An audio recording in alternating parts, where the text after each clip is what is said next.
안녕하십니까. 단박에 오름의 대장장이 전지호입니다. 저희는 2011년부터 네이버에서 카페 단박에 오름을 운영하고 있습니다. 현재 8만여 명에 가까운 회원분들께서 가입되어 있으시고요. 그분들께서 자발적으로 학습의 노하우 그리고 합격을 위한 좋은 팁들, 이런 중요한 정보들을 축적해주고 계세요.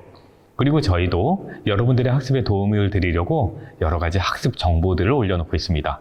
모의고사, 그리고 괄호넣기 문제들, 이런 문제들을 막 올려놓고 있으니까 꼭 가입하셔서 그런 학습 정보들 다 활용하시기 바랍니다. 그리고 저희가 지금 무료 해설 강의를 만들어 드리고 있어요. 기출문제 해설 강의를 만들어 드리고 있는데, 이런 해설 강의들 뿐만 아니라 다른 아이디어들도 지금 궁리 중입니다. 그래서 몇 가지 계획을 세우고 있어요. 그러니까 구독과 좋아요 꼭 눌러주시고, 그리고 저희가 새롭게 제공하는 학습 자료들도 다 활용하시기 바랍니다. 자, 이번 강의는 2011년도 스포츠 교육학 기출문제 해설입니다. 21년에 이 교육학은 그렇게 문제가 나쁘진 않았습니다. 차라리 여러분들께서 어떤 과목을 선택할까 이런 게 조금 고민이시라면 교육학을 선택하시는 거 괜찮습니다. 그리고 제가 강의를 하면서 이 문제는 그냥 버리시죠 라고 말씀드리는 몇 개가 있을 겁니다. 그런 몇 개의 버려야 되는 내용들을 빼고 나면 교육학은 굉장히 선명하게 뚜렷하게 답이 나오는 과목입니다. 그래서 아직까지도 과목을 못 정하셨다 그러면 스포츠 교육학 정하세요. 괜찮습니다. 그러면 이제 강의를 한번 해보겠습니다. 1번부터 보죠. 1번은 이제 시렌탑이라고 읽어도 되고요. 시든탑이라고 읽어도 됩니다. 이분은 스포츠 교육학자예요. 그리고 이런 분들은 어떤 연구를 하냐 하면, 되게 이제 스포츠 교육학이라는 것을 연구하는 분들은 실천 연구라고 해서 어떻게 수업을 운영할까에 초점을 두시면서 논문을 쓰시는 분들이 계시고요. 그리고 이제 스포츠 공학에 가까운 연구를 하시는 분들이 있어요. 교육 공학에 가까운. 그래서 교육의 이론, 교육을 왜 해야 되는가, 교육이 가르쳐야 되는 일은 뭔가, 이런 것에 초점을 두고 있는 분들도 계시고요. 근데 시든탑은 실천 연구를 하시는 분이에요. 그래서 이분이 무엇을 제시했냐면 요겁니다. 스포츠 교육 모형이라는 거예요.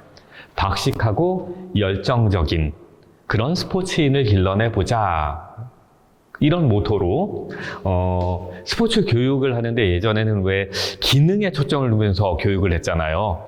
축구를 한다면 축구를 잘하는 일, 그리고 야구를 한다면 야구를 잘하는 일, 농구라면 드리블을 잘하고 슛을 잘 쏘는 일, 이런 것을 가르치려고 했던 그런 분위기였다면, 이분은 조금 다른 제안을 해요. 스포츠를 하게 하는데 스포츠에 굉장히 많은 다양한 영역이 있지 않냐. 누구는 운영하고, 누구는 마케팅을 하고, 누구는 치어리더가 되고, 누구는 선수가 되고. 그러면 그런 다양한 역할들을 다 경험시켜보자. 학생들이 스스로 그런 다양한 역할들을 조직하고 그걸 수행해보고, 그러면서 스포츠에 이만큼의 다양한 영역이 있다는 걸 이해하고, 그러면서 스포츠를 더 사랑할 수 있는 거 아니냐라고 제안을 합니다.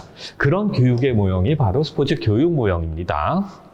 근데 이 스포츠 교육 모형에서 이분이 아까 말씀드린 것처럼 스포츠 조직을 만들고, 누구는 운영을 해보고, 누구는 마케팅을 하고, 누구는 치어리딩을 하고, 누구는 선수로 뛰고 이러는데, 그런 과정을 일종의 축제처럼 하나의 시즌으로 만들자라고 얘기를 해요. 그래서 이분이 말하는 그런 스포츠 교육 모형에서 말하는 교육의 방법들, 그리고 세부 구조들, 이런 것들이 있는데 그걸 시험 문제에 낸 거예요. 그러면 이제 첫 번째는 뭐냐면 일종의 시즌을 만들자는 거예요. 시즌. 그리고 시즌에서 공식 경기를 하자. 그리고 이런 경기를 치르면서 그걸 축제처럼 즐기게 하자. 아이들을 축제처럼 즐기게 하고, 그 다음에 결승전 당연히 해야 되겠고, 기록도 반드시 보관을 하게 하고, 이러자라는 거예요. 그 다음에는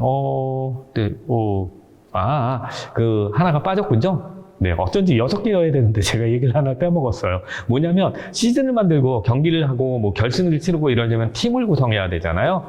팀 구성까지 해보게 하자라는 거예요. 이렇게가 6개예요. 시즌을 만드는데, 축제처럼 즐기는데, 팀을 구성하고 경기를 하게 되고 결승전까지 치르고 그 기록을 남기고 다음에 또 하고 또 하고. 그래서 이제 완전히 이것과 동일하진 않지만 우리나라 중고등학교에서도요. 창의체험 활동을 통해서 유사한 활동을 하고는 있습니다. 유사한 활동. 어디까지나 하냐면 학교 체육대회 날에 다른 반 아이들하고 팀을 만들고 경기를 치르고 결승전을 치르고 뭐 이렇게 축제처럼 즐겨요. 다른 반과 이제 그 경기를 한다는 얘기죠. 아직 학교 대항까지는 발전하지는 못하고 있지만 유사한 걸 하고 있습니다. 지금 이 문제는 이제 그런 6가지 핵심 부족인 것과 아닌 것을 골라라 라고 문제를 낸 거예요. 네, 축제처럼 시즌을 만들자. 우선 시즌을 만들어서 축제처럼 즐겨보자고. 그러면 학생들이 팀을 구성하겠지. 그리고 공식적인 경기를 할 거고, 공식적인 경기 후에는 결승 경기까지 반드시 하게 하고, 그 다음에 기록으로 남기자고 뭐 이럽니다. 이게 시든탑의 스포츠 교육 모형이라는 그런 교육의 한 방법의 구성 요소들이에요. 교육학 혹시 설마 해서 말씀드리는데 기출 문제만 요령껏 풀고 합격해야지 그런 생각은 하시면 안 됩니다. 시든탑의 이 스포츠 교육 모형에 아주 일부분에 해당하는 내용입니다. 이거 말고도 깊은 내용이 있어요. 저희 교재가 가장 두꺼워요. 저희 교재가 한 800페이지 되는데 800페이지 안에 이런 본문의 해설이 있고요. 그 다음에 모의고사 있고요. 그리고 정답 해설이 있고요. 그 다음에는 뭐 노인 스포츠 지도사, 장애인 스포츠 지도사, 유소년 스포츠 지도사를 위한 필수 과목들이 다 들어있어요. 그래서 저희 교재가 올인원이라는 이름으로 나왔거든요. 800페이지 안에 굉장히 꼼꼼한 내용들이 있다는 거. 그래서 그런 내용들은 다 공부하셔야 안전하게 합격하신다는 거 잊지 마시고요. 두 번째 문제를 보죠. 보기에 방과 후 학교 체육활동 프로그램 개발 시 고려할 사항에 대한 설명 중 옳은 것만 묶은 것. 우선 21년도 강의부터 제가 이제 20년도 이전 강의는 해설 강의를 안 만들 겁니다. 문제가 그렇게 아주 가치 있진 않아요. 그래서 21년부터 만들 텐데 이런 얘기를 하기 전에 교육학에 대해서 조금만 말씀을 드릴게요. 교육학이 왜 좋은가 하면 교육학에서 약 30%의 문제는요. 30%의 문제는 일반 상식에 가까운 문제가 나옵니다. 그 다음에 또 한 30%의 문제는 기출이 반복되고 있어요. 기출. 그 다음에 나머지 한 40% 정도는 정말 공부를 많이 해야 돼요. 공부 많이 해야 되고요. 그리고 30% 기출 반복되는데 여기에 이제 법안이 반복되고 있어요. 법안.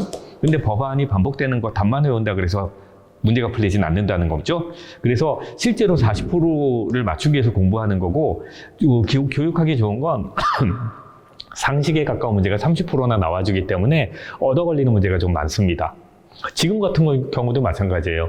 방과 후가 뭐냐면 최근에 학교 교육에서는요, 학교 수업 이외에 학교 수업만이 아니라 부족한 부분이 있을 거다라고 해서 방과 후 수업이라는 걸 만들어주기도 하고요. 그리고 방과 후에 동아리 활동 아니면 창의체험 활동 이런 걸 권장하고 있어요. 그런데 그 중에 학교 체육과 관련해서 뭔가 프로그램을 만들어 보자라는 거죠. 그죠? 그러면 그런 프로그램을 만드는 거야. 방과 후에 이거는 정규 수업은 아니에요.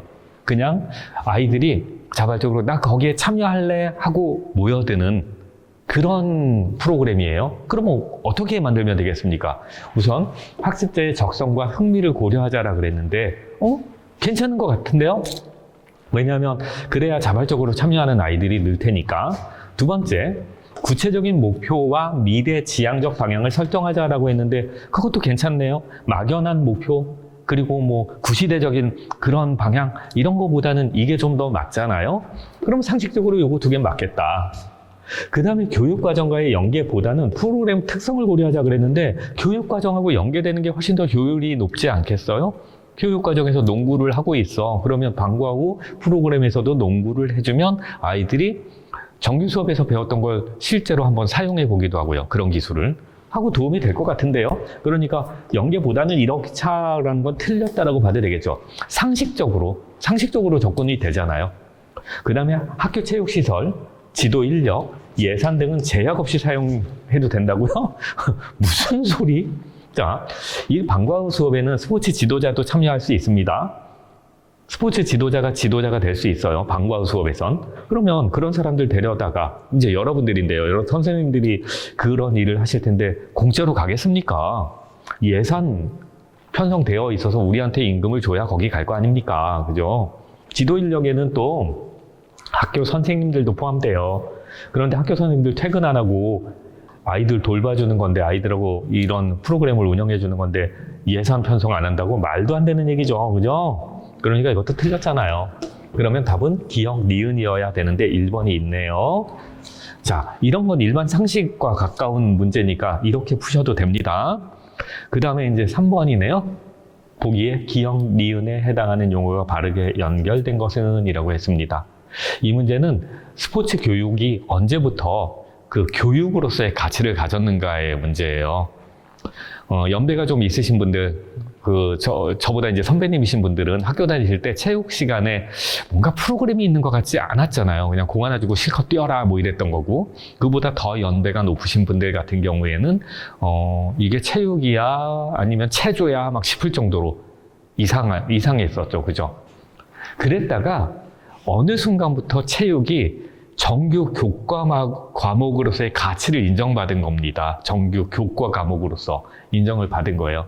저만 해도 학교에 체력장이라는 그게 있었어요. 입시를 위한 체력장. 그러니까 체육은 뭔가 체육의 독립적인 영역이 아니라 그 체력장을 위한 체육 시간이었던 것 같습니다. 우리나라는 그러니까 이 체육의 학문화가 좀 늦은 거죠. 근데 미국은 60년대부터 그랬답니다. 미국을 중심으로 전개됐던 스포츠 교육학, 이 체육학의 하위 학문으로 성장할 수 있었다. 그러면 여기는 뭐가 들어가야 될까요? 라는 거죠. 여기는 학문화예요. 학문. 체육의 학문으로 인정받았다는 거고, 결국 신체 활동을 지도할 때 학문을 기반으로 한이라고 여기 써 있잖아요. 힌트가. 그러니까 당연히 학문화 중에서 골라야 되는 거지. 학문을 기반으로 한 땡땡땡의 지식을 다루자라고 했어요. 땡땡땡의 지식을 다루자. 어떤 지식을 다뤄야 돼요? 경험의 지식을 다뤄야 됩니까? 이론의 지식을 다뤄야 합니까? 당근 학문은 이론적이어야 되는 거죠. 그죠? 물론 경험도 중요하긴 합니다만, 이 문제는 요구하는 바가 언제부터 스포츠 교육학이라는 학문이, 스포츠가, 체육이 그 교육의 혹은 학문의 한 분야로 인정을 받았는가의 문제고요. 보통 이제 스포츠 교육학의 1강에서 잠깐 다루는 내용이에요. 요게 답입니다. 그 다음에 이제 4번입니다. 4번도 이것도 공부 안 해도 되는 거예요. 제가 말씀드렸던 일반 상식으로 풀리는 문제처럼 보입니다. 문제의 형태가 벌써. 체육 활동을 하자. 그런데 안전한 학습 환경을 유지하기 위해서 노력해야 되는데, 그때 고려할 사항으로 적절하지 않은 건 뭐 이런 식의 문제이네요. 체육 활동에서 안전한 학습 환경 유지에 관한 설명으로 적절하지 않은 거. 그러면 여기서 키워드는 요거죠. 안전이죠. 안전. 그리고 학습의 환경을 유지하자라는 거죠. 안전하게 유지하자. 그럼 활동 전에 안전 문제를 예측하자. 교구를 배치한다. 제가 이제 저희 교재 해설 강의에서도 말씀을 드리는데, 학생들을 앉혀놓고 수업을 하다 보면 정말 상상도 못한 아이들이 있어요. 왜 그러지 싶은 아이들이 있어요. 불장난하는 아이들도 예전엔 한 번 있었고요. 그래서 학원 홀랑 태워먹을 뻔한 적이 있어요. 그리고 재수생들을 한 80명 앉혀놨더니 진짜 천정에 붙어 있다가 떨어지는 놈도 있고요. 별로 다 있습니다. 안전 문제 항상 고려해야 되는 거죠. 그러면 이건 맞는 말이죠. 위험한 상황이 예측되더라도 벌써 느낌이 이상하다. 시작한 과제는 끝까지 수행한다. 학교에 불이 나도 아니면 지진이 나도 이상하죠. 그래서 이게 교육학이 좋아요. 교육학이 상식으로 풀리는 문제들이 이렇게 얻어 걸려서 점수 기본 베이스를 깔아주거든요. 저는 교육학에서 과락 나오는 경우는 거의 못 봤습니다. 안전한 수업 운영이 필요한 절차를 학습자들에게 명확히 전달하자. 그래서 이제 하지 말아야 될 것, 해야 하는 것, 해도 되는 것을 구분해서 가르쳐 줘야 된다고 저는 항상 이제 제가 학원을 운영할 때 저하고 일하는 선생님들한테 말씀드립니다. 그리고 아이들한테도 항상 해야 하는 것과 절대 하지 말아야 될 것과 해도 되는 것을 따로 구분해서 얘기를 해줘요. 예를 들면 절대 하지 말아야 될 것은 누구도 다치면 안 된다는 거예요. 그래서 책상 위에 올라가지 마라. 책상 위에 걸터 앉지 마라. 뒤로 넘어진다. 그렇게 뒤로 넘어져서 다치면 머리 깨진다. 하지 마라. 뭐 창에 매달리지 마라. 이런 거 몇 개 있거든요. 자, 그럼 이건 낫죠? 새로운 연습과제나 게임을 시작할 때 지도자는 지속적으로 학습자를 감독해야 돼요. 새 거 할 때는 새로운 뭔가 교구가 들어왔을 때 특히 그때 항상 감시해야 됩니다. 지금 보이시는 이 전자칠판이요. 이거 어마어마하게 무거워요. 이거 정말 제대로 들려면 거뜬하게 들려면 4명 필요하거든요. 이게 무게가 많이 나가서.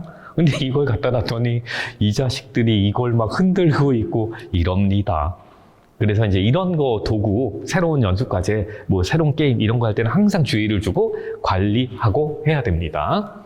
이것도 상식 문제죠? 2번 문제죠?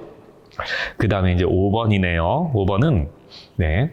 보기의 성장 단계별 스포츠 프로그램의 목적 중 옳은 것을 모두 골라라 라고 되어 있어요. 성장 단계는 요거네요.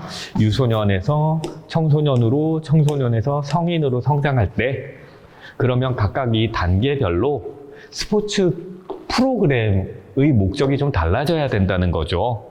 유소년을 대상으로 할 때와 청소년을 대상으로 할 때, 성인을 대상으로 할 때. 그럼 유소년은 보죠? 유소년은 유아와 아동인데 얘네들의 신체적이고 인지적인 발달을 그리고 기본적인 사회관계의 형성을 목적으로 하자라고 했는데 이게 유소년 스포츠의 핵심 목표죠. 그 다음에 청소년기. 청소년기면 이제 중고 정도라고 보죠. 중고. 운동 기능을 습득하게 하고 삶의 즐거움과 활력을 찾게 하고 그리고 친구들과의 여가 활동에 즐겁게 참여하게 하자라는 겁니다. 이것도 맞죠? 그래서 요즘 방과 후에 동아리 활동을 통해서 아이들에게 이런 스포츠 활동을 제공하려고 하고 있습니다. 학교 쪽에서. 그 다음에 이제 성인 스포츠인데 성인입니다. 그러면 대졸 이후 원래는 이제 고졸 이후죠. 신체적 건강을 유지하고 사교. 네, 사교 중요하죠. 사교 하려고 교회도 가는 세상인데. 교회 오빠 있잖아요. 교회 오빠. 흥미 확대하고 사회적 안정을 추구하자라는 겁니다. 맞고요. 그리고 하나만 더 하면 여기다 이제 노년기, 노인 스포츠 할 수도 있어요. 노인 스포츠는 이제 사회와의 단절의 시기잖아요. 사회와의 단절이라는 거죠. 그래서 고독, 소외감 이런 걸 어떻게 극복하고 해소할까? 그 다음에 이제 건강을 어떻게 유지할까? 그런 것들이 초점이 되겠죠? 그러면 답이 뭐야? 기억, 니은, 디귿 다 맞네요. 그러면 답이 4번이어야 되겠군요. 그 다음에 이제 6번입니다. 6번은 학습자의 특성, 고려해야 될 학습자의 특성인데 이게 뭐냐면 이제 여러 선생님들이 나중에 자격증 따시고 지도 활동 하실 때 굉장히 다양한 형태의 학습자들이 오게 될 겁니다. 그러면 그 학습자들을 어떻게 안전하게 관리하면서 학습의 목표를 달성할까? 이런 고민을 하시면서 학습자를 고려해야 돼요. 학습자에 대해서 고민을 해봐야 된다는 거죠. 그러면 그 고민할 영역 중에 이건 뭐냐라는 거예요.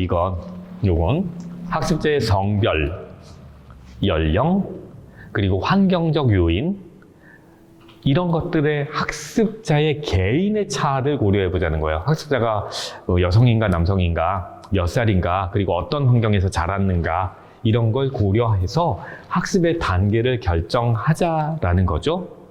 그러면 이건 여기 주어진 보기 중에 어떤 것과 가장 관련이 깊을까의 문제입니다. 그러면 이제 감정의 문제인가? 아니죠. 저거는 감정하고는 이건 전혀 상관이 없죠. 그죠? 성별이 뭐냐? 연령이 뭐며? 몇 살이냐? 그리고 어떤 환경에서 자랐냐라는 건데 이게 감정의 문제는 아니죠. 그러면 발달 수준은 어때요? 우리나라 체육에 있어서 여성과 남성의 발달의 수준의 차이가 있나요? 체육이라는 측면에서 아무래도 아직까지도 여성들의 그 체육 활동은 조금은 남성의 체육 활동보다는 위축되어 있는 게 맞잖아요. 그리고 연령은 특히나 뭐 말할 것도 없고요. 연령이 어릴수록 발달 수준이 낮죠. 그리고 환경적 요인인데 환경적으로 신체 활동이 잘 안 될 만한 환경에서 자라는 경우들이 있죠. 그런데 어쩔 수 없이 신체 활동을 해야 되는 경우도 있죠. 저 어릴 때는 학교 운동장은 출입이 금지되어 있었기 때문에 저희는 놀 때 산에서 놀았습니다. 애들이 허벅지가 장난이 아니었어요. 네. 그러니까 발달이 더 이제 잘 되는 거죠. 그런 경우엔. 아니면 이제 주변에 스포츠 활동을 하는 친구들이 많으면 그걸 사회 환경이라고 하는데, 그러면 스포츠적으로, 체육적으로 발달이 더 잘 되겠죠. 이런 것들을 고려하자니까 이거는 발달 수준이 맞을 것 같아요.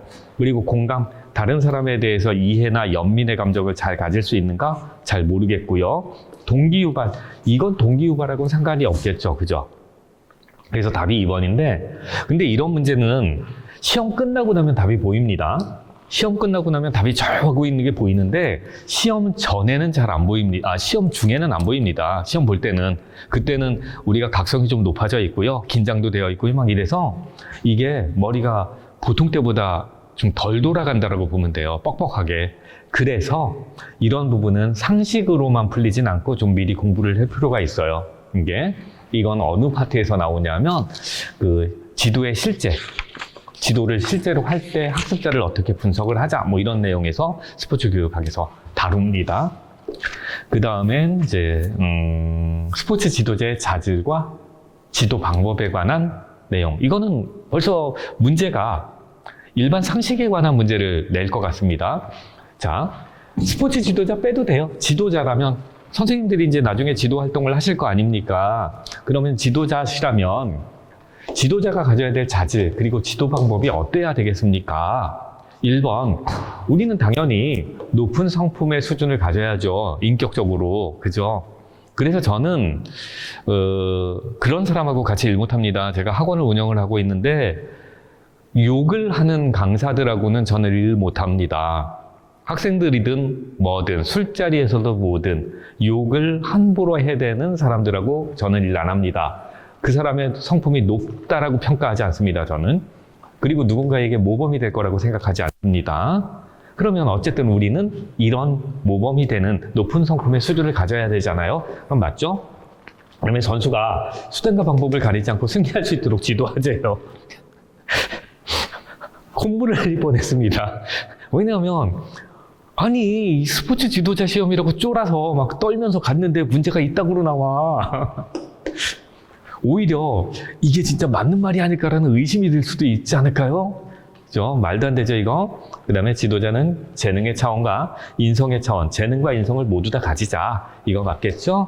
그 다음에 선수가 올바른 도덕적 의식을 가지고 자율적으로 실천하도록 지도합시다. 이것도 맞죠? 자, 일반 상식의 문제가 또 한 문제 나왔습니다. 제가 그랬죠? 한 30점 문제는 일반 상식과 법안의 문제다라고요. 이렇게 쉽게 나온답니다. 그 다음에 이제 8번. 이게 이제 스포츠 교육 모형이라는 게 있어요. 스포츠 교육에서, 이 교육학에서는요, 2가지 단원이 어려워요. 사실은 이제 3개의 단원이 어려운데, 하나는 수업 모형이라는 게 있습니다. 수업 모형. 수업을 어떻게 할까의 문제예요.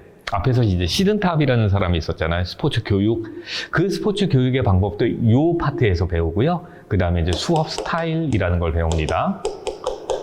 수업 스타일이라는 건, 제가 이제 가끔 가다가 이 나이를 먹다 보니까 사람 이름이 생각이 안 나요. 모스턴이라는 분이 있어요. 어쩜 좋아, 이거. 모스턴이라는 분이 계신데, 교육학자예요. 스포츠 교육학자인데, 그 사람은 이 수업 모형이라는 것에서 조금 더 출발해서 수업을 누가 주도하며 자율성을 얼마나 학습자에게 더 많이 줄래의 문제를 가지고 수업 스타일이라는 이름으로 수업의 방법들을 몇 개로 나누어서 얘기를 합니다. 그래서 이 스포츠 교육학에서 이 파트에서 시험 문제가 많이 나오고 플러스 수업 관리 더하기 이제 평가. 여기서 시험 문제가 집중적으로 나오는 거예요. 그 다음에 이제 나머지 강들은 한 문제 정도 나오거나 뭐 이러는데 어렵진 않게 나와요. 상식적으로 나옵니다. 그래서 여러분들 공부하실 때 여기에 초점을 두면서 공부하면 되는데 지금은 이 수업 모형을 묻고 있는 거예요. 이런 특성을 가지고 있는 수업 모형은 뭐냐라고 묻는 거죠. 근데 보니까 자, 우리가 학교에서 받았던 교육하고는 상당히 많이 달라요. 왜냐하면 학습자는 각 과제의 수행 기준에 도달할 책임을 가진다라고 했는데, 그럼 뭐 이거는 시험 본다니까 우리는 그런 책임이 있죠. 그 다음에 이제 엄마 아빠가 수업료 내줘서 학교를 보내줬으니까 우리는 좋은 점수, 수업 열심히 들어서 좋은 점수를 받고 그 수업 과제의 기준에 도달할 책임을 가진다라고 볼 수 있어요. 이건 뭐 그렇다 칩시다. 그런데 여기 보니까 학습자는 많은 피드백과 높은 수준의 언어적 상호작용의 기회를 갖는데요. 그러니까 필요하다면 언제든지 선생님한테 찾아가서 도와주세요라고 할 수 있다는 거예요. 근데 여러분들 그래 보셨어요? 학교 다닐 때? 학교 선생님들이 언제나 언제든 찾아와. 내가 피드백 해주려고 준비를 하고 있을게. 이런 적이 있나요? 학교 선생님들 겁나 바쁩니다. 학교 선생님들 수업만 하시는 게 아니거든요. 게다가 이제 높은 수준의 언어적 상호작용의 기회를 받는다는 건 일단 대응을 해줘야 된다는 건데요. 제가 이 단박에 오른 카페를 운영을 하면서도요, 하루에 전화만 한 5통을 받는데, 5통을 받는데, 일단 전화를 받으면 안 끊으십니다. 전화하신 분들이 보통 최소 10분에서 15분이에요. 길면 30분. 그렇게 높은 수준의 언어적 상호작용을 가지면 하루가 날아갑니다. 학교 선생님들한테는 이런 걸 기대할 수 없죠, 그죠? 그런데 이 수업은 그렇게 하겠다는 거예요. 이 수업은. 그럼 뭘 포기하는 거지? 직접 수업을 포기하는 거예요. 학교 선생님은 직접 애들을 가르치지 않아요. 다 모아놓고 따라해 이러지 않는 거죠. 자, 지도자는 어떻게 하냐면 내용의 선정과 과제를 한꺼번에 확 줘버립니다. 학생들한테. 그러면 학생들은 그 내용과 학습 과제를 이만큼을 받은 다음에 넘기면서 나는 여기서부터 하면 되겠군 이러면서 자신의 수준을 찾아서 거기서부터 연습합니다. 이건 체육 수업이니까. 그래서 수업 진도를 학생이 결정하는 거예요. 그러니까 우리가 받았던 체육 수업하고는 좀 많이 다르죠, 그죠? 이런 특성을 가지고 있는 수업을 뭐라고 할래? 라고 물은 거예요. 그래서 여러분들은 공부하실 때 이 수업 모형에서 각각의 특성들을, 이런 수업 모형 말고 몇 개가 더 있는데 이 수업 모형들의 특성들을 외우셔야 되는 거예요. 여기에서는 한 3문제 정도가 나오거든요, 이 파트에서는. 그런데 지금 요거는 학습자 개개인별 특성들을 인정하고 학습자에게 굉장히 많은 자율권을 주고요. 지도자는 다 모아놓고 하는 수업을 하는 게 아니라 그냥 앉아서 기다리는 거예요. 질문을 할 때까지, 찾아올 때까지. 그런 수업입니다. 그래서 이걸 개별화 지도라고 해요. 개별화 지도. 다른 모형들도 혹시 시험 문제 나오면 뒤에 시험 문제가 있으면 설명드리겠습니다. 그 다음에 이제 코치들이군요. 코치인데 스포츠 활동 참여자의 행동 수정 전략을 잘못 이해하고 있다고 되어 있습니다. 그러니까 이제 학습자가 학습 활동을 하고 있어요. 과제를 줬더니, 여기서 과제라는 건 수업 내용을 말하는 거예요. 숙제가 아니라. 과제를 줬더니 과제 연습을 하고 있는데 좀 잘 못하고 있는 게 있나 봐요. 그래서 그걸 수정해 주자라는 거죠. 근데 그 수정의 전략을 잘못 이해하고 있다는 거예요. 우선 손코치가 말합니다. 저는 지도자가 일관성 있게 지도하는 게 중요하다고 생각합니다. 맞습니다. 그래서 우리가 수업 모형이라는 걸 세우게 됩니다. 여러분들도, 선생님들도 나중에 이제 지도자 생활 하실 때 제가 선생님들이라고 불러드리는 건요, 선생님의 자세를 가지시라는 거예요. 아직도 학습자의 자세를 가지시고 어떻게 요령껏 그냥 찍어가지고 지도자 자격증이나 따보지 하지 마시고 책임감 있는 선생님처럼 한번 공부해 보시라는 거예요. 그래야 공부가 진지해집니다. 그래서 선생님이라고 불러드리는 거예요. 자, 선생님들이, 저도 선생이고 여러분들도 선생님이 되실 텐데, 선생님들이 지도자 생활할 때 학습의 목표를 세우고 프로그램 줄 세울 거 아니에요. 일관성 있게. 이것 때문에 그렇게 하는 거죠. 두 번째는 뭐래요? 학습자의 행동 수정에도 그 단계를 설정할 필요가 있다라는 거죠. 그래서 이제 만약에 삐뚤어진 아이가 있다라고, 말 안 듣는 정말 나쁜 아이가 있어. 그러면 경고 1회, 경고 2회, 경고 3회, 퇴장. 단계를 세우라는 거죠, 단계를. 그 학생도 이해할 수 있는. 그 다음에요, 김 코치, 과거의 행동 수준부터 한 번에 많은 변화가 있도록 고쳐지나요? 여기 단계를 설정하자고 했는데 한꺼번에 그러면 이 두 개가 모순입니다. 이런 것도 잘 보셔야 돼요. 이거 스킬이에요.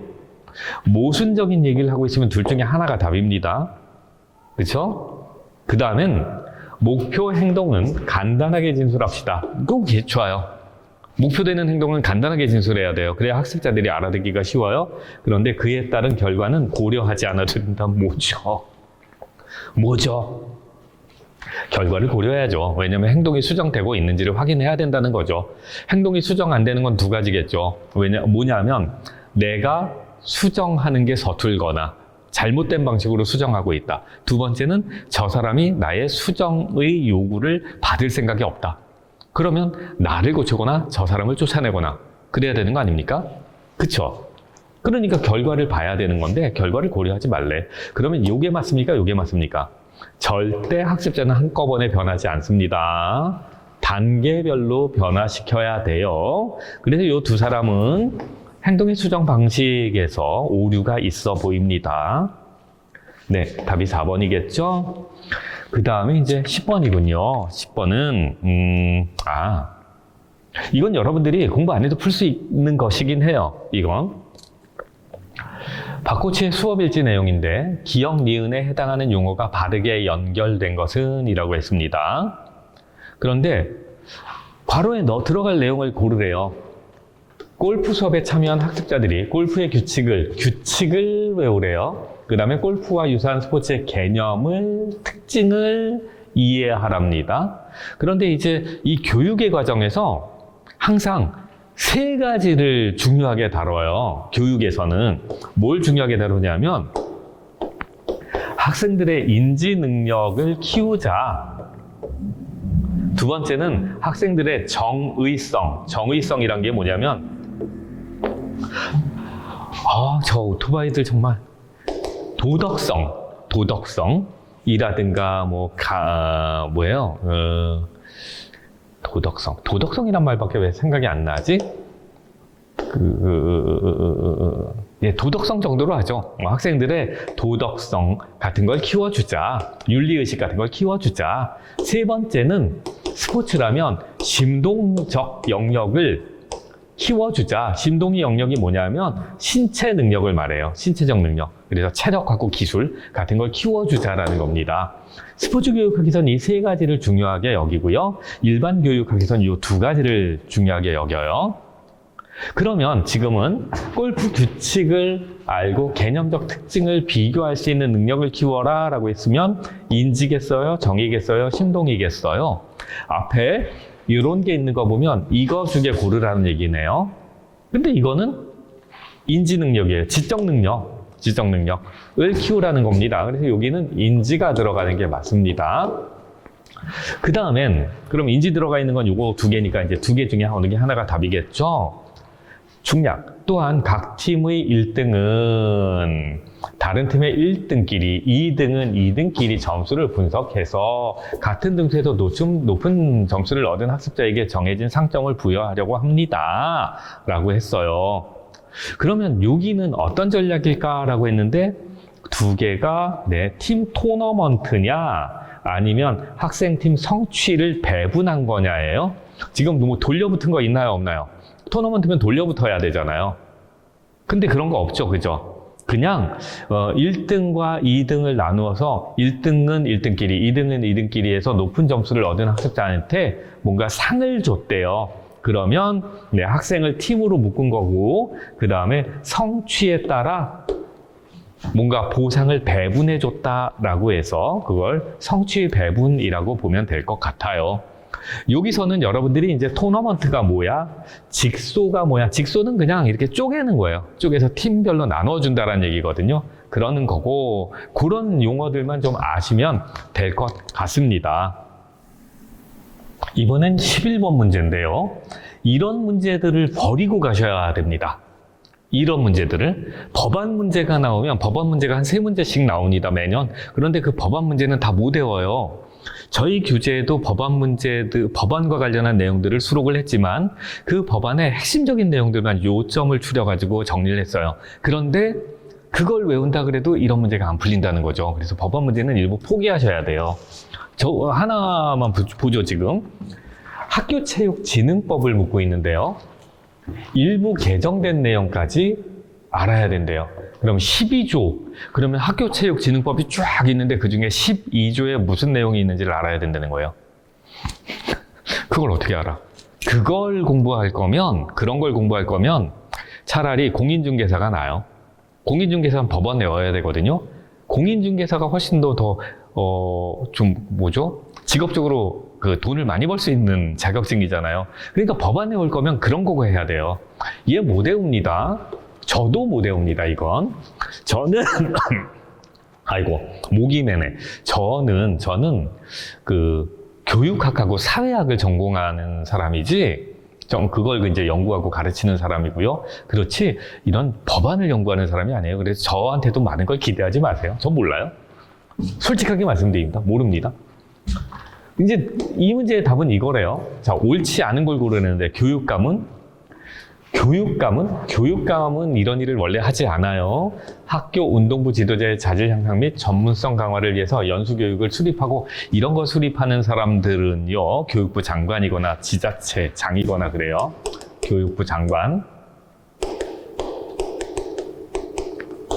그리고 요즘은 이제 학교 체육 같은 경우에도 지자체하고 연관이 있어요. 그래서 지자체장들이 해요. 원래는. 상식적으로 그런데 이거는 그쪽에 상식이 있는 사람들이 할 수 있는 거지 법안을 외워서 해결할 수 있는 건 아닙니다. 어쨌든 연수계획을 수립하고 하는 건 교육감은 아닙니다. 자, 그래서 이게 틀렸고요. 이게 틀린 말이고, 두 번째 학교의 장은요, 어쩌고 저쩌고 블라블라 한다. 그 다음에 이제 국가 지방자치단체는 블라블라블라 한다. 그럽니다. 그리고 이제 제가 좀 찾아봤죠. 이런 문제가 나왔으니까 도대체 12조에서 뭐가 나오나 했더니 12조의 규정은 이거더라고요. 학교체육진흥법 12조는 그 임금 문제, 그리고 이제 이런 지도자들, 관련 지도자들의 보장의 문제, 그 다음에 비리 척결 문제, 이런 문제더라고요. 네. 그러니까 임금 잘 주고 일자리 보장해주고 그래서 비리를 척결하자. 그래서 혹시라도 비리가 있는 사람이라면 가차없이 잘라버리자라는 내용들이 이 12조의 내용들이에요. 근데 12조가 많아요. 12조만 해도. 그러니까 이런 법안은 나오면 운에 맡기셔야지 이 법안을 내가 외우겠다라고 생각하시는 그 순간에 이제 굉장히 진흙탕에 빠지게 됩니다. 자, 그러면 이제 한 문제 버렸어요. 한 문제 버리고 안심하려고 그랬더니 국민체육진흥법을 또 물어요. 잠깐만요. 자, 국민체육진흥법이라는 것이 나왔습니다. 그럼 국민체육진흥법은 또 외워야 돼? 그것도 또 일부 개정됐다는데 개정된 내용까지 외워야 돼? 헐. 네. 제12조 3항의 내용 중에 해당하는 용어가 바르게 연결되어 있는 이라고 되어 있습니다. 그래서 이것도 또 못 외워요. 이건. 그런데 체육부 장관은 체육 지도자 및 체육단체의 책임 있는 자가 체육계 인권 침해 및 인권의 침해와 무엇가 연결될까? 그러면 여기는 아마 성폭행, 인권 침해니까, 그리고 폭행, 이런 말이 들어갈 가능성은 있어 보이긴 해요.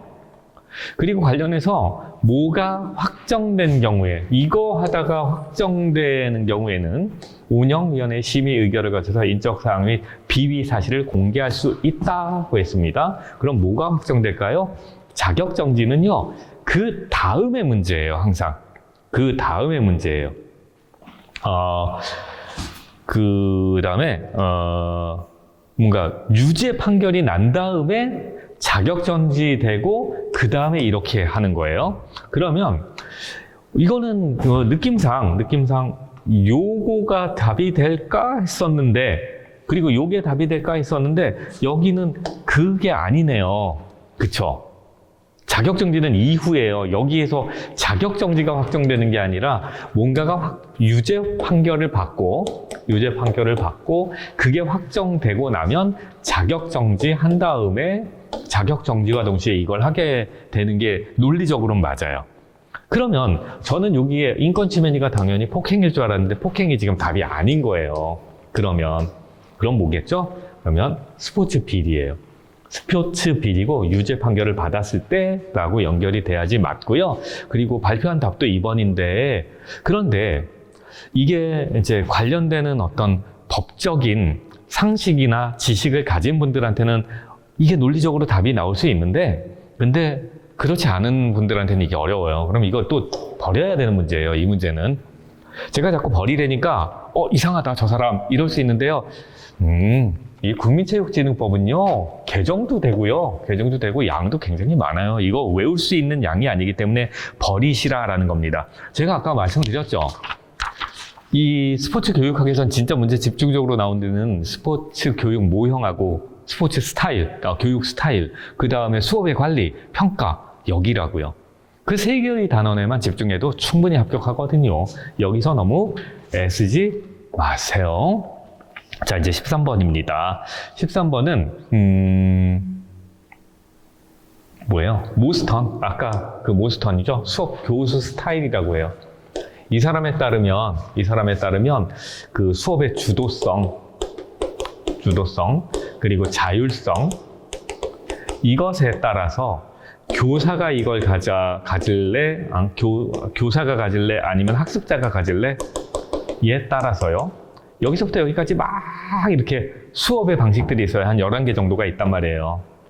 그래서 어떤 수업은 이쪽에 더 가깝고요. 교수가 주도하고요. 학생의 자율성은 낮고요. 이쪽으로 갈수록 교수는 주도하지 않고 학생에게 자율성을 많이 주고 뭐 이런다라는 거예요. 그랬을 때 자기 점검형 스타일이라는 얘기를 해요. 자기 점검형. 여기서 자기가 누구냐면 사랑하는 우리 자기가 아닙니다. 이 자기는 학습자가 자기 자신을 돌본다는 거예요. 자기 자신을 확인한다. 그래서 여기 학습자입니다. 이 학습자가 자기 자신을 스스로 살펴보면서 학습을 주도해 간다라는 거예요. 그러니까 이거는 상당히 이쪽에 와 있는 수업의 스타일이에요. 그런데 이제 이 수업의 스타일을 수업 스펙트럼이라고도 말한답니다. 모스턴의 수업 스펙트럼. 왜냐하면 이 안에 있는 수업의 방식들이요, 서로 약간씩 교집합을 가지면서 이쪽으로 가고 이러거든요. 그래서 그게 마치 무지개처럼 스펙트럼화되어 있다라 그래서 수업 스펙트럼이라고 해요. 자, 이 문제는 읽어보면 지도자가 감환 과정의 준거를 제시한다 라고 그랬는데, 지도자가 감환 과정의 준거를 제시한다라는 말이 뭐냐면 피드백.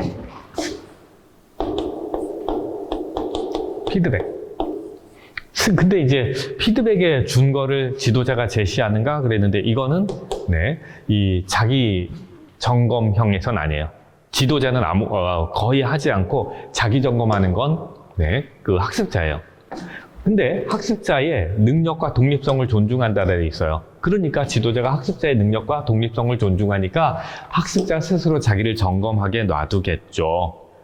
그 다음엔 지도자는요, 대신에 이걸 만들어줘요. 학습자가 활용할 평가 기준을 마련해서 학습자에게 줘요. 혹시 너가 하다가 스스로를 이렇게 점검할 때 이런 기준으로 점검해봐 라고요. 그건 피드백의 준거를 주는 거하고 좀 다르잖아요. 피드백은 준거를 제시하는 게 아니라 피드백은 지도자 혼자 가지고 있어도 돼요. 혹시 도와주세요 하고 오면 그때 도와주면 되거든요. 그 피드백의 기준을 학습자에게 줄 필요는 없습니다. 학습자에게는 이것만 주는 거예요. 스스로 자기를 평가할 기준만 주는 거예요. 그 다음은요, 학습자가 과제 활동 전에 결정군에서 과제 활동 전에 내용을 정한다 그랬는데 아닙니다. 이 내용은 지도자가 주는 겁니다. 지도자가. 그래서 이거 가서 연습해. 스스로 점검하면서 연습해봐. 그리고 스스로 평가하면서 점검해봐. 라고 하는 게 자기 점검이에요. 그래서 이거 틀렸고요. 지금 맞는 건 요거까지 맞아요. 이거 틀렸어요. 그럼 이제 학습자는 지도자가 주는 그 과제를 가지고 가서 자신의 과제를 확인하고 스스로 연습하면서 요 기준, 평가 기준에 따라 교정합니다. 자기 스스로 교정하면서 연습을 해요. 근데 요건 맞아요. 자기 점검하는 거고.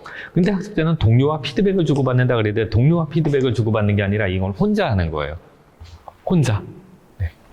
동료와 피드백을 주고받는 걸 이제 상호학습한다고 하거나 아니면 수업 모형에선 동료 교수 모형이라고 하는데 그거는 여긴 관계없어요. 그래서 이거 아니에요.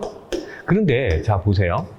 지금 제가 설명을 드리고는 있지만 이 내용은 공부를 안 하면 절대 안 풀리는 문제잖아요. 그렇겠죠. 공부해야만 풀리는 문제죠. 자, 그래서 이 스포츠 교육학에서는요, 수업 모형, 수업 스타일, 그 다음에 수업의 관리, 여기를 공부하시는 겁니다. 거기를 집중적으로. 그 다음엔 이제 알몬드의 게임 유형이에요. 알몬드라는 사람은 저는 가끔 그게 궁금해요. 그래서 물어봤죠. 외국에 사시는 분들한테 미국 사람도 이름 갖고 놀리냐고. 그 UFC에서 라이트 헤비급에서 헤비급까지 올라가 있는 사람이 있는데 이름이 존 존스예요. 존 존스. 근데 예전에 어떤 선수랑 붙는데 그 상대방이 존 존스를 놀리는데 뭐라고 놀렸냐면 도대체 니네 아버지가 너 이름 짓는데 몇 초 걸렸냐? 이랬어요. 존 존스니까. 그런 거 보면 분명히 이름 갖고 놀리는 것 같은데 이런 이름 갖고는 안 놀릴까라는 생각을 좀 해봤습니다. 이런 이름 가지고 놀리진 않을까. 자, 근데 이제 알몬드라는 사람은 그 스포츠 게임이라고 하면서 이렇게 전술 게임 모형이라는 얘기를 해요. 전술 게임 모형. 이게 뭐냐면 수업에 모형들이 있다 그랬잖아요. 근데 수업을 어떻게 하자는 거냐면 유사한 전술적 특성을 가지고 있는 게임들을 묶어갖고 한꺼번에 가르치자는 거예요. 그전까지는 왜 스포츠 기술을 중심으로 가르쳤는데 유사한 형태를 가지고 있는 게임들, 스포츠 게임들에는 전술이 유사할 거 아니냐. 그러니까 뭐 예를 들면 라켓볼 아시죠? 라켓볼은 스쿼시하고 비슷하니까 두 개의 전술이 비슷할 것이다. 그 다음에 테니스와 배드민턴 그리고 뭐 탁구 이런 게임들 같은 경우에는 이 네트를 설치하고 하니까 그리고 그 해변에서 하는 거 있잖아요. 비치발리 이런 것들은 네트를 설치하고 하는 거니까 전술이 비슷할 거야. 그거 묶자고. 그 다음에 크라켓하고 야구 전술 비슷할 거야. 묶자고. 그래서 그런 전술을 중심으로 가르치자라고 한 게 전술 게임 모형입니다. 수업 모형 중에서. 그런데 이제 알몬드가 그렇게 전술 게임 모형을 얘기를 하면서 스포츠 유형을 몇 개로 묶어놨다는 거죠. 그러면 이제 여기까지 설명했으니까 여러분들이 한번 맞춰보세요. 야구, 티볼, 크라켓, 소프트볼. 야구랑 비슷한 게임인가 봐요. 그래서 구성원 모두가 공격과 수비에 번갈아 참여하게 하고 개인의 역할 수행이 경기에 중요한 영향을 미치니까 자신의 역할에 대한 이해와 책임감을 강조하는데 이런 형태의 게임은 뭐라고 불러야 될 것 같아? 라고 물은 거예요. 그러면 야구, 티볼, 크라켓, 소프트볼이 핵심이에요. 이게 영역을 침범하는 게임은 아니죠. 영역을 침범해서 땅 따먹게 하듯이 영역을 침범하고 그래서 그 영역을 장악하면서 볼을 돌리고 그래서 빈틈을 노리다가 치고 들어가서 뭔가를 해내는 그런 종목들이 뭐냐면 축구와 미식 축구예요. 대표적으로 럭비 이런 것들, 핸드볼 그거겠죠? 네트 설치하지 않죠? 그러면 네트 설치하는 거 아니니까 필드에서 싸운다라고 해요. 네, 야구, 크라켓, 소프트볼 대표적인 필드형 게임들입니다. 표적형은 뭐냐면 양공, 사격, 당구 이런 것들이래요. 그러니까 이제 그 스포츠 교육의 모형에서 시험 문제가 많이 나오고 있는 게 느껴지시죠? 그래서 제가 왜 거기를 공부를 집중적으로 하면 된다라고 말씀드린다는지도 아실 겁니다, 이제. 이번엔 15번입니다. 체육의 수행평가라는 건데,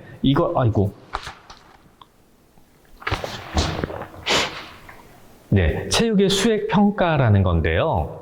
이건 요즘에 공부하셨거나 최근에 졸업하셨거나 아니면 최근에 중고등학생의 자녀분을 가지고 계신 분이라면 아실 거예요. 요거만 아시면 돼요. 요거만. 수행평가. 요즘 애들 시험 보기 전에 수행평가 보느라고 죽어납니다. 요즘 애들은 중간고사나 기말고사의 지필고사만으로만 성적이 나오는 게 아니고요. 기본적으로 수행평가에서 수행평가의 점수가 합산되고 더하기, 그 다음에 이제 그 지필고사 더하기 뭔가 과제, 이런 것들이에요. 이런 걸로 점수가 총 이제 합산이 돼요. 그러니까 중간고사 다 맞았는데도 아이들이 나중에 성적표에 90이 안 넘는 경우가 있어요. 이런 거 소홀하게 하면.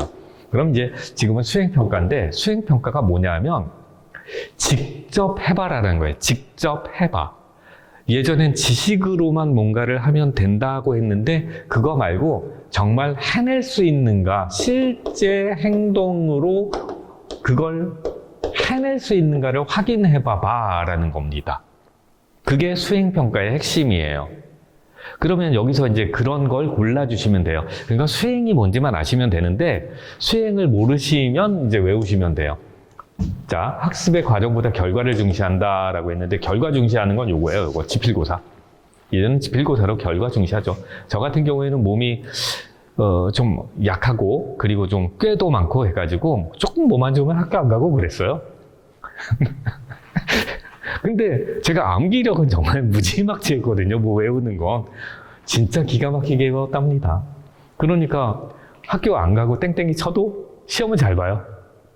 그런 게 이제 결과 중시죠. 수행평가는 그것하고 상관없어요. 일시적이고 단편적인 관찰에 의존한다, 이거 아니에요. 개인보다 집단에 대한 평가를 강조한다, 이것도 전혀 상관없어요. 수행은 이거예요, 이거. 이게 핵심이에요. 그러면 이제 여기가 어디냐면, 자, 수업 모형, 수업의 스타일, 그리고 수업의 관리, 그 다음에 평가에서 나오는 거예요. 평가에서. 스포츠 교육학은 말이 필요 없어요. 거기서 시험 문제 다 나와요. 자, 매칠러라는 사람인데요. 매칠러라는 사람의 스포츠 지도를 위한 교수 학습 과정안이네요.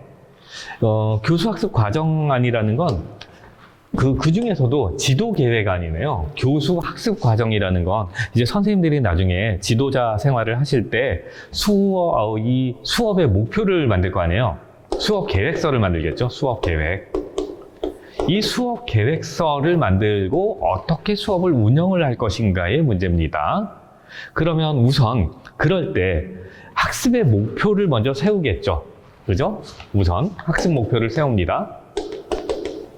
이 학습의 목표를 세우는데 학습의 목표를 추상적으로 작성하면 될까요? 학습의 목표를 추상적으로? 아니죠. 학습의 목표는 최대한 구체적이어야 돼요. 그래서 학습이 맨 마지막으로 끝났을 때 그 학습의 과정이 성과가 이루어졌는가, 성과를 달성했는가, 목표를 달성했는가, 이걸 확인할 수 있어야 돼요. 그래서 구체적이어야 돼서 여기가 틀렸습니다. 그럼 이건 틀렸겠네. 그러면 이제 수업 정리예요. 수업 정리는 언제 하죠? 여기서 하겠죠. 수업 정리 과정에서는 어떤 내용이 들어가야 될까요? 수업 개혁할 때. 수업 정리할 때는 그러면 수업의 목표가 잘 이루어져 있는지 반성하고요. 반성, 그리고 확인하고요. 그 다음에 새 수업, 새 과제의 난도를 정합니다. 여기서 난이도를 정해요. 내 수업이 잘 됐는가를 보고, 그래야지 수업을 정리하는 거예요. 근데 수업을 정리할 때 과제의 내용을 구조화하고 그때 제시 방법을 기술해요. 수업 맨 마지막에. 그러면 이건 너무 늦는 거죠. 그래서 이거 틀렸어요. 이번에 이제 학습 평가인데, 학습의 평가는 요 정도에 하겠네요. 학습 평가. 근데 이 지도 안에서 학습 평가란에 들어가야 되는 내용들이 있다면 이건 맞을 것 같은데요. 언제 평가할지, 평가의 관리나 기타 고려사항은 어떻게 할지, 그러면 평가의 방법은 뭐다? 뭐 상대 평가할래, 절대 평가할래, 아니면은 기타 객관식으로 평가할래, 주관식으로 평가할래, 이런 평가의 여러 가지 방법들이 있는데 그런 방법을 여기에 미리 마련해 놓는 건 괜찮을 것 같아요. 이건 매칭이 되네요. 이번에 수업 맥락인데, 수업 맥락이라는 건 기술 과제의 중요도에 따라서 학습 활동의 목록을 작성한다 그랬는데, 이건 이제 수업 계획의 초기에 구체화할 때, 학습의 목표를 구체화할 때 해야 되는 거고요. 일반적으로 수업 맥락을 따진다라고 하면 뭐냐면 수업 맥락은 내가 사용할 수 있는 학습 자원들이 있어요. 학교의 교구 같은 것들. 자원이라든가 아니면 이제 수업의 공간이라든가 이런 걸 분석하는 일을 수업의 맥락을 파악하는 일로 봅니다. 교육학에서는 원래 그래요. 그래서 지금 요것도 틀린 거예요. 지금 맞는 답은 요겁니다. 그래서 학습평가하고 매칭되는 건 요거고요. 이 기술 중요에 따라 학습활동의 목록을 작성하는 건 이 앞에서 학습의 목표라든가 뭐 이때에 마련이 돼야 되는 겁니다. 그리고 이거는 매칠러라는 사람이 한 진짜 연구의 결과이기도 해요. 이런 걸 실천 연구라고 한다 그랬잖아요. 그래서 학습의 그 지도 계획안은 이런 식으로 작성하자라고 이 사람이 얘기를 한 거에서 그대로 문제가 나온 겁니다. 그래서 여기도 공부를 해야 되는 내용이죠, 뭐. 그 다음에 이제 17번.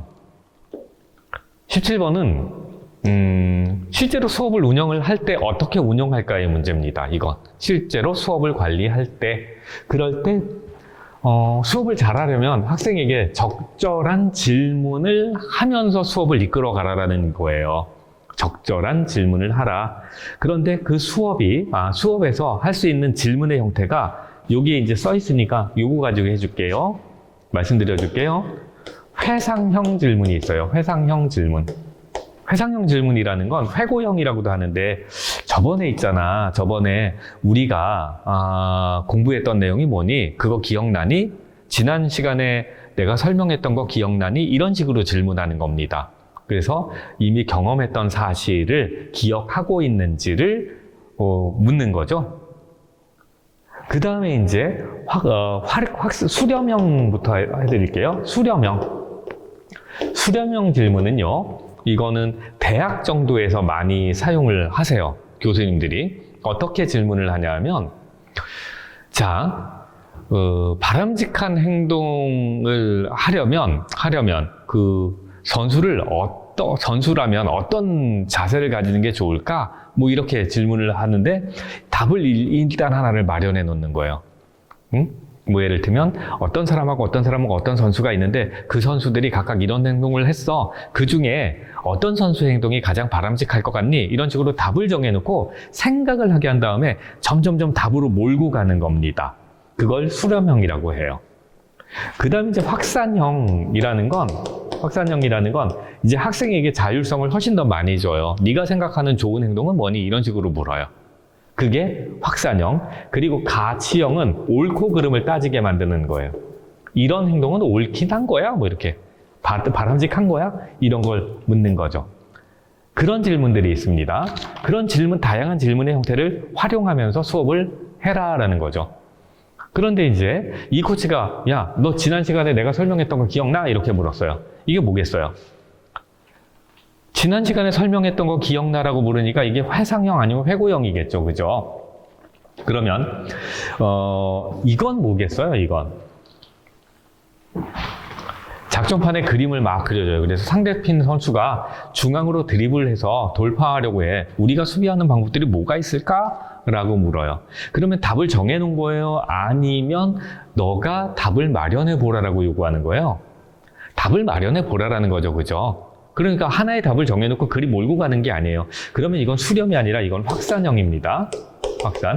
그 다음에 상대 선수가 너에게 반칙을 하지 않았는데 심판이 상대 선수에게 반칙 판정을 해서 너는 이런 상황에서 어떻게 할래? 어떤 행동이 옳을 것 같아? 라고 묻고 있죠. 그래서 이게 가치형이 돼요. 가치, 옳고 그름을 따져서 판단하게 한다는 거죠. 그래서 이 문제는 답이 1번인데 여기는 교육학에서 공부하셔야 돼요. 이 질문의 형태, 질문을 어떻게 활용할 것인가. 자, 다시 한번 말씀드립니다. 교육학에선 스포츠 교육의 모형, 스타일, 그 다음에 수업의 운영, 수업의 실제 운영, 그 다음에 평가. 여기가 집중적으로 나오는 거예요. 그 다음에 이제 링크. 여기는 이제 수업의 운영의 파트에서 나온 건데, 보기에서 해당하는 링크라는 사람의 내용 발달 과제가 뭐냐라는 겁니다. 내용 발달 과제. 그러면 이 사람이 뭐라고 말하냐면, 이제 수업에서 다루게 되는, 체육 수업에서 다루게 되는 그 수업의 과제 중에 시작형 과제가 있다라 그래요. 시작형 과제. 시작형 과제는 이제 막 수업을 들으러 온 사람들에게 해줄 수 있는 가장 기초적인 과제예요. 기초적인 수업의 내용. 여기서 과제가 숙제가 아니라 수업의 내용입니다. 그 다음에 이제 그걸 가르쳤으면 이제 그거보다는 조금 더 확장되어 있고 확대되어 있는 걸 가르쳐요. 그래서 이제 확대형 과제예요. 아주 기초적인 과제를 가르친다면 그 기초적인 과제를 조금 세심하게, 세밀하게, 복잡하게 나누어서 그래서 조금 더 어려운 과제를 가르친다는 거죠. 그 다음에 그게 되면 이제 세련형 과제라고 해요. 질적으로 우수해지는 과제를 가르친다는 거예요. 세련된 어떤 과제를 가르치게 되고요. 그 다음에 이제 그것까지 가르치면 이제 실제에 응용하거나 아니면 적용하거나 한 과제를 가르친대요. 이렇게 가르친대요. 그래서 이 링크에 따르면 수업의 과제를 4가지로 나눠요. 초보자에게 시작형 과제가 다 됐으면 조금 더 세밀한 기술들로 분해해서 확대형 과제, 그 다음에 질적으로 세련된, 그리고 실제 경기에서 쓸 수 있는 과제, 응용 과제, 혹은 적용 과제라고 나올 수도 있거든요. 이런 과제를 준다예요. 그런데 지금 여기에 보기에 과제의 난이도와 복잡성에 따른 점진적 발달에 초점을 두고 그 다음에 복잡한 기술을 가르치기 전에 기능을 세분화해서 쪼개서 가르친다라고 되어 있거든요. 링크는 이걸 확대형 과제라고 설명을 해요. 링크에 따르면. 그리고 여기까지가 되면 이제 더 미적으로 아름다운 예쁜 퍼포먼스를 보이게 한다거나 뭐 이런 과제를 가르치고 그 다음에 이제 실전에 쓸 수 있는 과제를 가르친다라고 합니다. 그래서 이 문제의 답은 확대형 과제예요. 확대형 과제. 그러면 4번이 답이겠네요. 그죠? 그리고 여러분들은 이 순서도 기억하시는 게 좋아요. 시확세응 하고 시확세응이라고요. 그 다음은 자 19번 이제 다 됐습니다. 19번에 슐만이라는 사람이 있어요. 교사 지식이라는 게 있어요. 교사가 가져야 되는 지식이라고 해서 여기에서도 한 문제가 나옵니다. 그런데 이 교사가 가져야 되는 지식들은 여기만 잘 분석하면 공부를 하거나 외우지 않아도 답이 나오는 것 같더라고요. 요령만 좀 생기면. 잘 보세요. 슐만은 교사가 여러 가지 지식을 가져야 된댔어요. 가르치는 방법에 관한 지식, 그 다음에 이제 수업 과제, 종목 자체에 대한 지식, 종목의 역사에 대한 지식, 뭐 여러 가지 지식을 가져야 된대요. 학습자에 대한 지식, 학습자의 특성을 알아야 되는 지식, 뭐 막 있는데, 요게 뭔지를 한번 볼게요. 이게. 노인일 때 신체적이고 정신적인 변화, 노인이 가지고 있는 신체적, 정신적 변화를 알아야 돼야 이 선생님들은. 그 다음에 장애가 있는 사람들에 관한 지식도 있어야 되는데 특히 그 사람들의 운동 방법에 대한 지식이 있어야 되고 유소년들이 가지고 있는 행동의 양식이나 신체의 발달들에 대한 지식을 가져야 돼 라고 이 사람이 말을 한 겁니다. 그러면 지금 슐만이 얘기한 이 교사 지식은 어디에 초점이 있냐면 우리에게, 선생님들에게 수업을 들으러 오는 어떤 학습자가 어떤 특성을 가지고 있는가에 대한 지식을 가지라는 얘기잖아요. 그죠? 그래서 원래는 이제 슐만의 이 교사 지식은 좀 내용이 많아요. 양이 많은데 제가 보기엔 지금까지 출제됐던 문제를 분석을 해보면 여기만 잘 보고 여기에서 매칭되는 애만 찾으면 답이 나오는 것 같더라고요. 지금은 누가 학습자인가 라고 하면서 학습자의 특성에 초점을 두면서 지식을 가져라 라고 말하는 거잖아요. 그러니까 4번밖에 답이 안 붙잖아요. 이거 외워야 되는데 외우지 않아도 답이 나오는 것 같아요. 조금만 몇 번만 연습을 해보시면. 자, 이 문제는 답이 4번입니다. 그 다음에 이제 20번인데요. 20번은 저거네요. 평가. 근데 평가의 방법이 되게 많아요. 지금도 여기도 거 많잖아요. 볼래요? 절대평가가 뭔지는 알죠?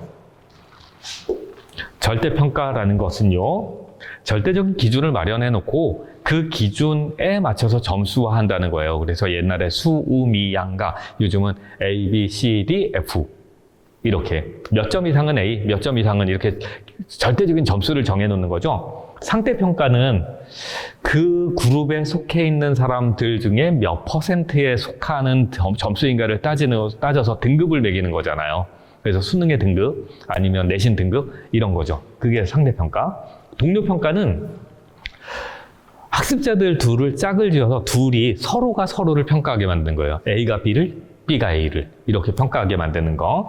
자기평가, 자기가 자기를 점검하면서 자기를 평가하는 거죠. 그 다음에 동료평가 했다. 그러면 이제 설명이 다 되는데, 사실 평가의 방법은 이거 말고도 굉장히 많아요. 그런데 여기에서 얘기하는 평가는 뭐냐라는 거죠. 자, 박코치가 말해요. 박코치가 우리 반은 초급입니다. 그래서 25m 완주만 하면 무조건 주기로 했대요. 완주만 하면. 그러니까 이건 절대적인 기준을 맞는 거예요. 완주가 절대적 기준이에요. 절대 기준. 그리고 이 절대 기준을 만족하기만 하면 수영모 받을 수 있어요. 그죠? 그런데 이 사람은 좀 달라요. 우리는 클럽의 특성을 고려해서 모든 회원이 50m 평형을 기록을 측정했고, 그리고 상위 15%에 해당하는 사람들에게, 상위 15%면 현행 내신 등급으로는 2%, 조금 넘치는 그런 등급입니다. 2.5%까지는 박태환 스티커를 드렸대요. 박태환 스티커 뭐야? 그거 받으려고 기록을 세워야 돼? 근데 여기서 이제 이게 핵심이에요. 퍼센테이지로 나누어서, 점수화한 게 아니라 퍼센테이지로 나누어서 이 0에서 100까지가 있고, 그 중에 15%까지의 사람에게 상을 줬다라는 거예요. 그러면 이게 무슨 평가냐라는 거죠. 이런 걸 절대라고 하고요. 절대평가라고 하고, 이걸 상대평가라고 합니다. 상대평가. 네, 절대적인 기준을 세우고 그것에 만족되면 거기에 따라 점수를 주는 걸 절대평가. 퍼센테이지로 나누어서 몇 등급이냐라고 하면서 등급을 나누면, 점수화하면 그걸 상대평가라고 합니다. 자, 이렇게 해서 2011년도 문제를 다 풀어봤는데, 자, 제가 2011년도 문제를 이렇게 설명을 드리면서 어떤 말씀을 드렸냐면, 이 말씀을 기억을 하셔야 된다는 거예요. 뭐냐면, 법안 문제, 그리고 상식과 관련한 문제가 나온다. 그건 걱정하지 마시라. 법안 문제 제껴도 3문제밖에 안 나왔잖아요. 보셨잖아요. 3문제 틀리면 15점 날아갑니다. 그리고 나머지 문제 다 맞으면 85점이에요. 고득점입니다. 85점 정도면. 법안 문제를 너무 걱정하지 마시라. 그러면 이제 어디서 공부하는 거냐면, 실제로는 상식 문제가 있고, 그 다음에는 수업의 모형, 수업의 스타일, 수업의 관리, 수업의 진행과 관리, 그 다음에 평가. 여기다. 그래서 스포츠 교육학은 양은 좀 많아 보이지만 실제로 공부할 내용은 절반이다라는 거예요. 절반. 그래서 여러분들이 아직도 어떤 과목을 선택하지 하고 고민 중이시라면 스포츠 교육학을 선택하시면 됩니다. 스포츠 교육학 할 만합니다. 자, 고생하셨고요. 저희는 이제 다른 22년도, 23년도, 24년도 강의도 계속 이렇게 보내드릴 거예요. 그러니까 저희 소식 듣고 싶으시면 구독과 좋아요 꼭 부탁드립니다. 고생하셨습니다.